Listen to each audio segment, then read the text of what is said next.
Welcome to SCI Asia's podcast on environment and policy in Asia. In this podcast series, we invite experts to discuss the many critical and complex environmental challenges in Asia and how to find solutions through policy and partnerships.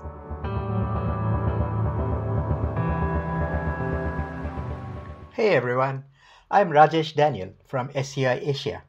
I'm joined today by Dr. Danny Marks, who is currently an Assistant Professor of Environmental Politics and Policy in the School of Law and Government of Dublin City University. Danny's research interests include political ecology, environmental justice, climate governance, and disaster risk reduction.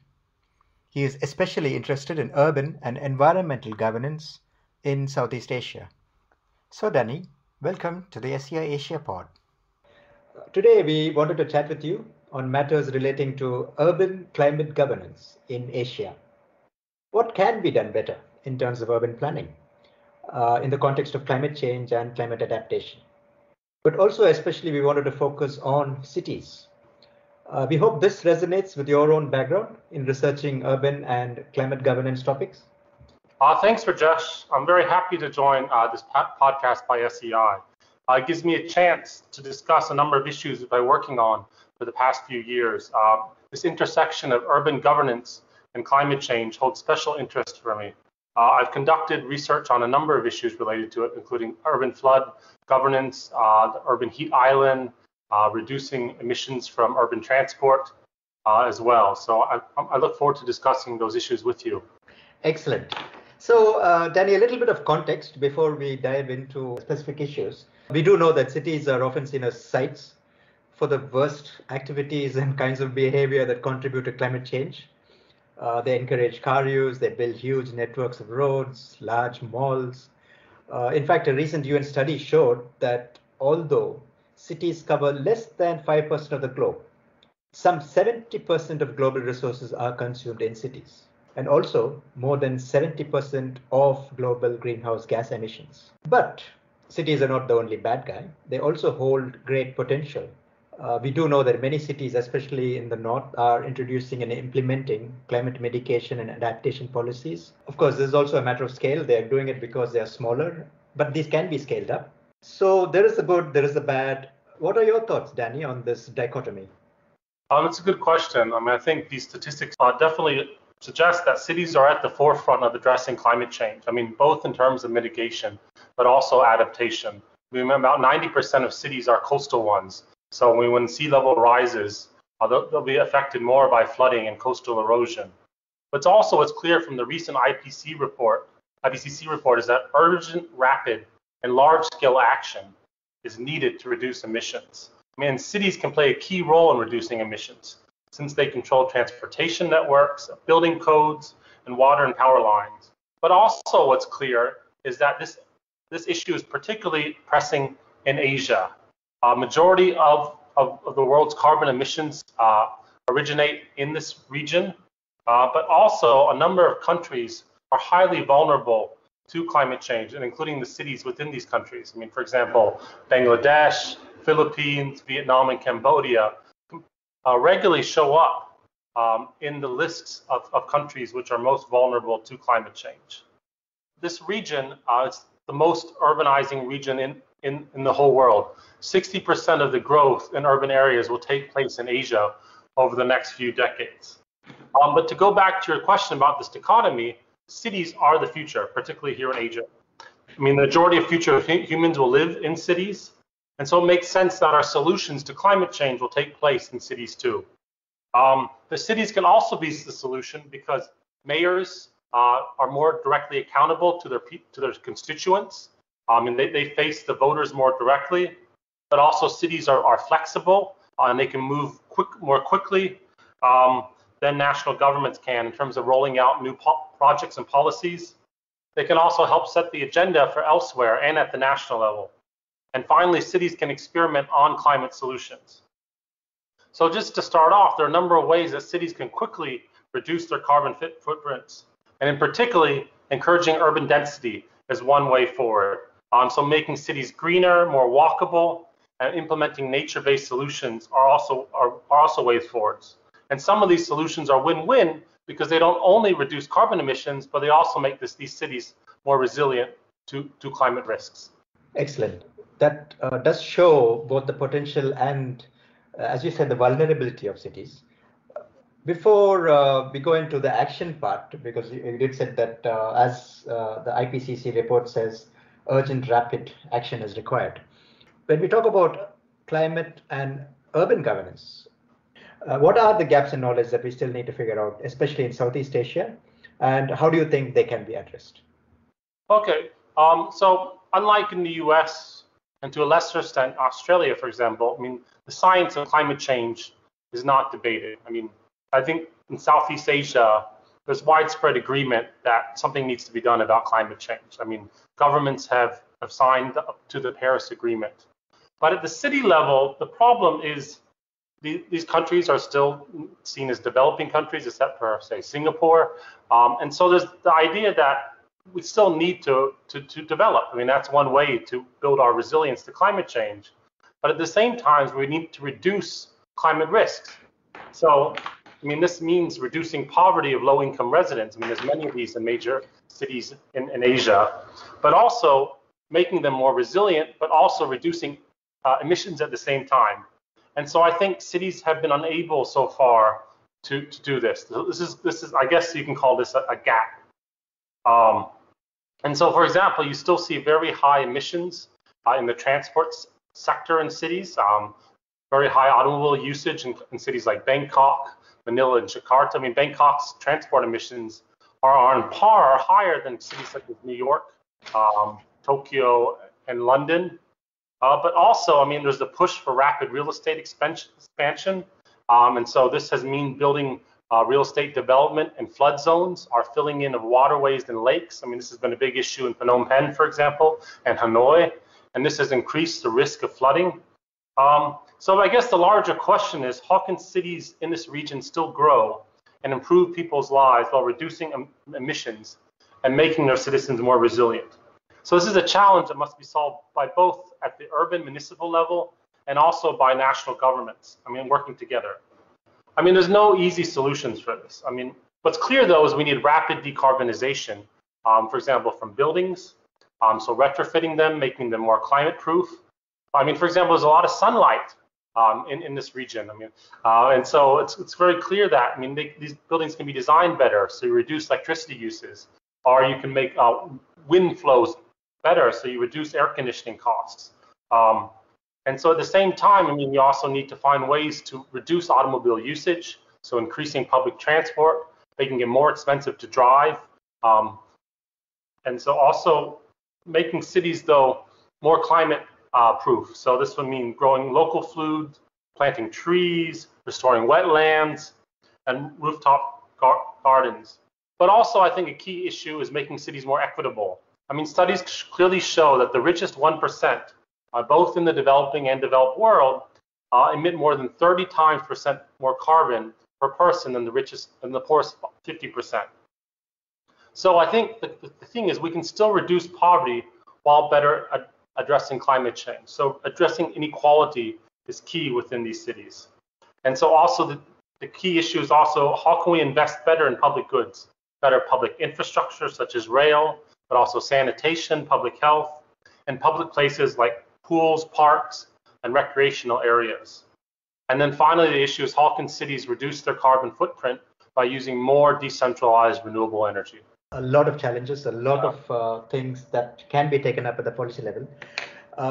Just to reflect back, you and I have been in this region for enough number of years to actually see some cities develop. I remember Chiang Mai and Phnom Penh. We were about 15 years ago, we were thinking, okay, they are, or 15, maybe 20 years ago, we were thinking, here's a chance, an opportunity to not be another Bangkok. And yet, they seem to have followed a trajectory where they built many roads, filled it with cars. They did not spend money on public transport. They did remove wetlands. And Phnom Penh, there is an ongoing issue of floods now because they removed the wetlands around the city. So there is this desire to make cities better, and yet they continue to follow this trajectory.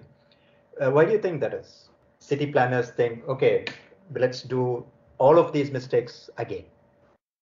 I think it's to a number of issues. I mean, one is this issue of lock-in. Once you build these roads, I mean, it's this kind of inertia that you just keep on going forward this path.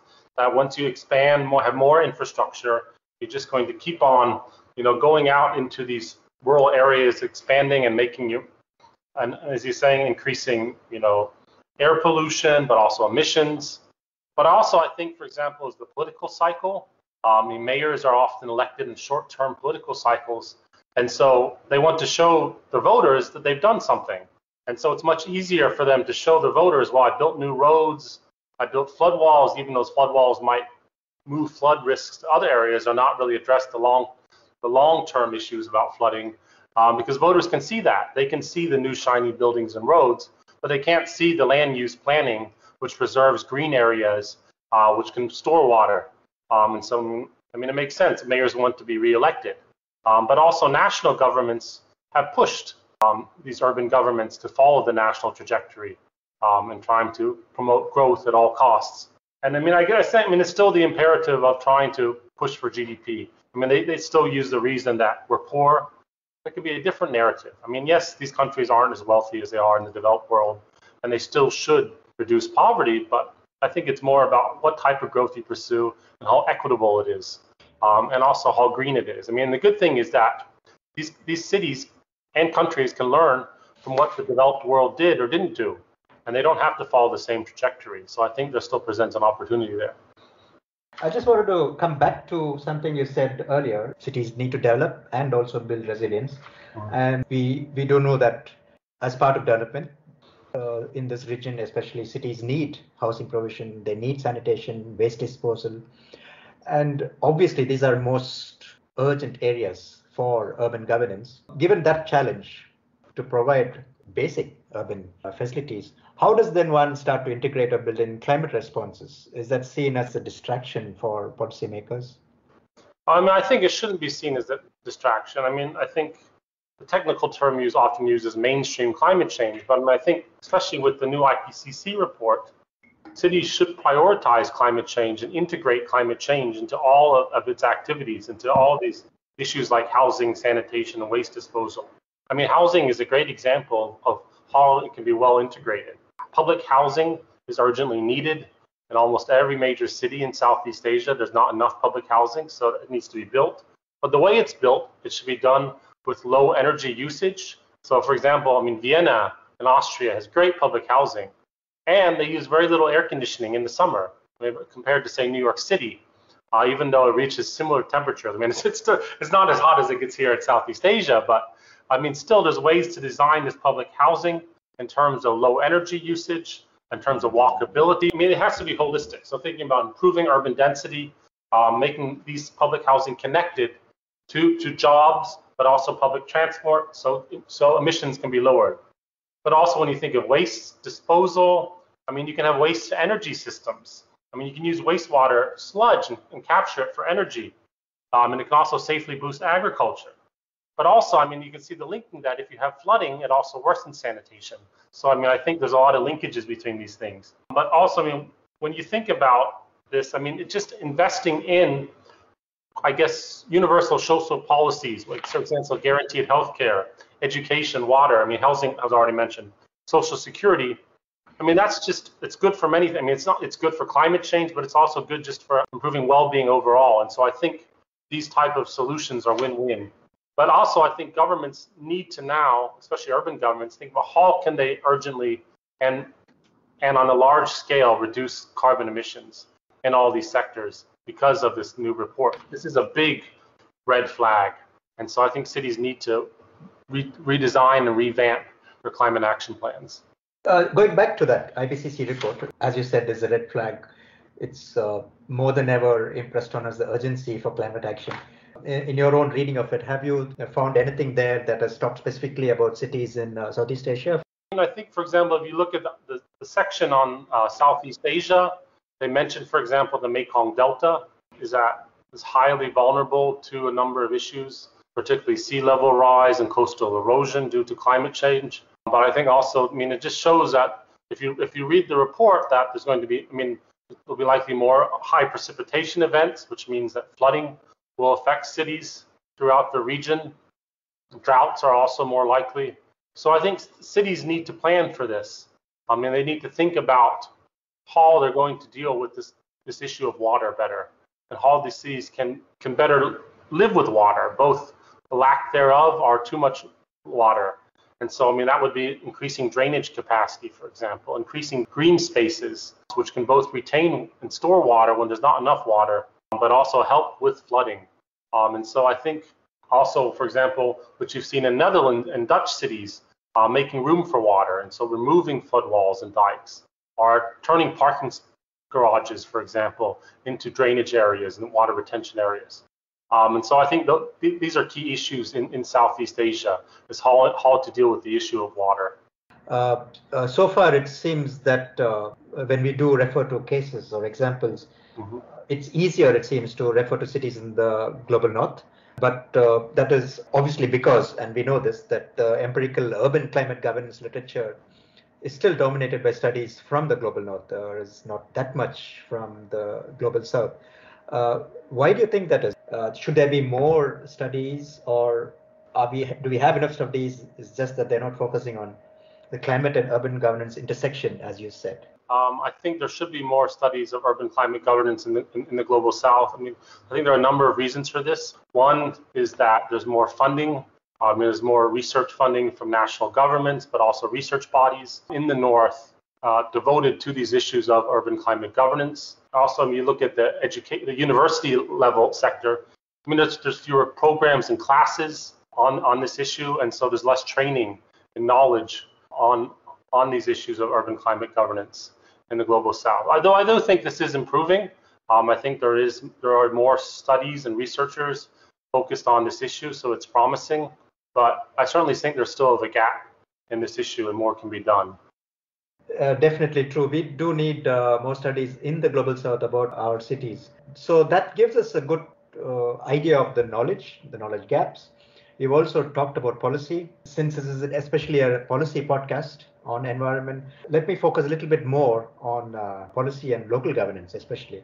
Because in one of your responses, you said the challenge is, how do you bring the municipal level to work together with the national government?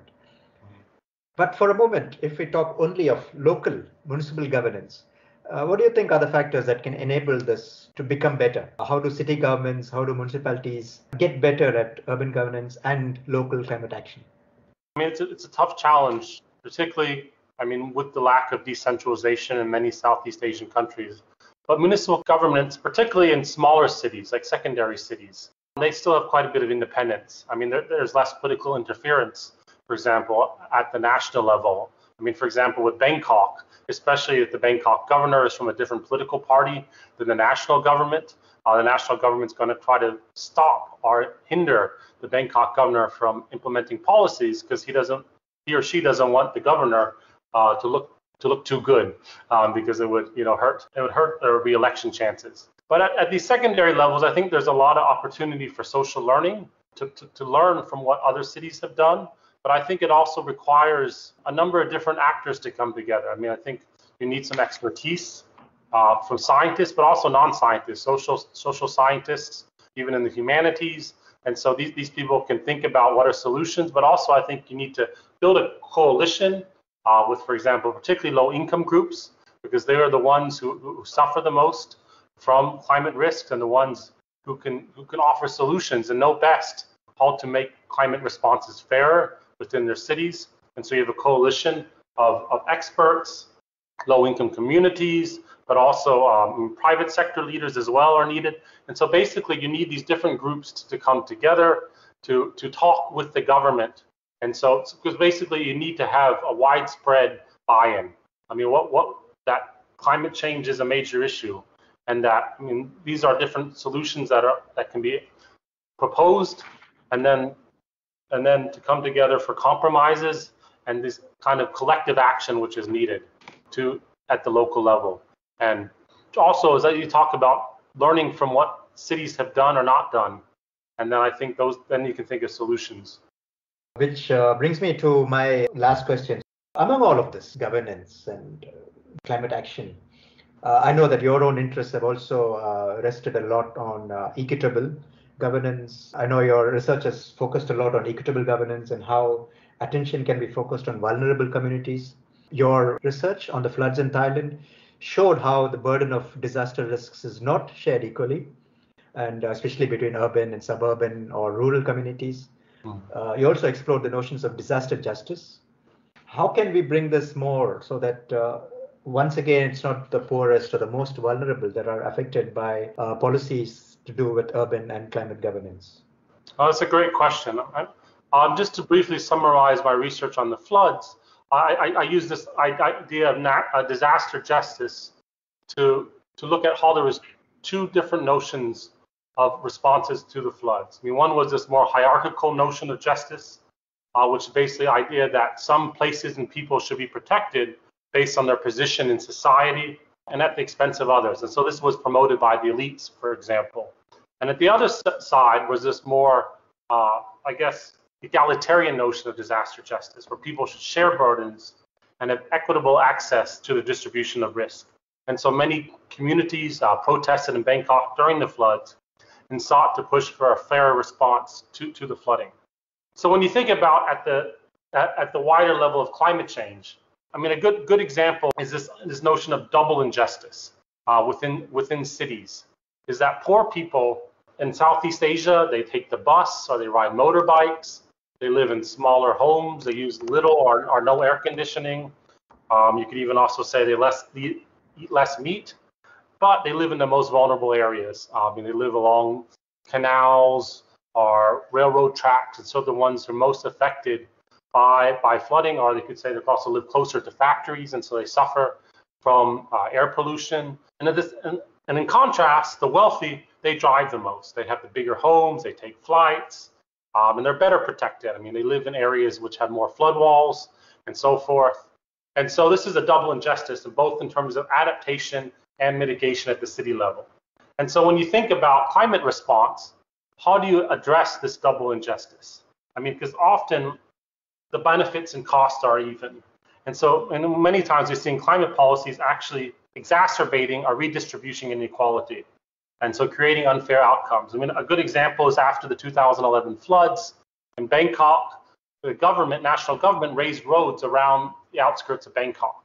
So this protected Bangkok more, but those outside Bangkok, which are farmers, for example, in Nakhon Pathom or Ayutthaya, they're now exposed to more flood risk. Or in Manila, for example, they've filled in many waterways to build more residential areas and shopping malls, but because low-income communities lived along these waterways, they were evicted into spaces which are farther away from the work and lower quality housing. So these projects are done without consulting these groups. It's also a problem of cost-benefit analysis. I mean, these models often lead to helping those who are better off. So when you think about climate policies, we need to ask about resilience for whom? I mean, because a lot of times it's just building urban climate resilience, but you need to unpack this. Who benefits from these resilience projects? But also in terms of mitigation, who is responsible for reducing emissions? And if anybody will lose jobs, for example, if you close down a coal-powered plant, how will this transition be made fairly? How will there be job retraining programs to help workers who lose jobs? So what must be done is we share risks and burdens equitably in terms of climate change, or even better, in terms of thinking about the most vulnerable. They should be the focus in terms of building resilience, and those who are the elite, because they are the ones who have the most responsibility. And so we need to think about how can we make this happen. And so you need to think about bottom-up movements which empower these groups, incorporate their voices, but also design policies which incorporate redistribution. But I think also we need to think about why does this exist? I mean, in Southeast Asia and beyond, we have injustices in this ecological crisis in terms of climate change, but many other problems like air pollution, because the political systems themselves are corrupted and unfair. And so elites have managed to capture political systems. So we need to have better democracies in general. We need to kick big money out of politics, dismantle monopolies, manage collective resources as commons as much as possible. And then only in this way can we address this double injustice of climate change. That was an excellent response, Danny, and it's a very good way to end this podcast on policy, that we should always be looking out for the most vulnerable, the poorest, who are most likely to suffer policies focusing on urban climate governance. With that, we can wrap this up. Danny, let me thank you once again for joining us, giving us of your time and expertise, and I wish you all the best. Oh, thank you, Rajesh. Thanks for inviting me. I enjoyed it.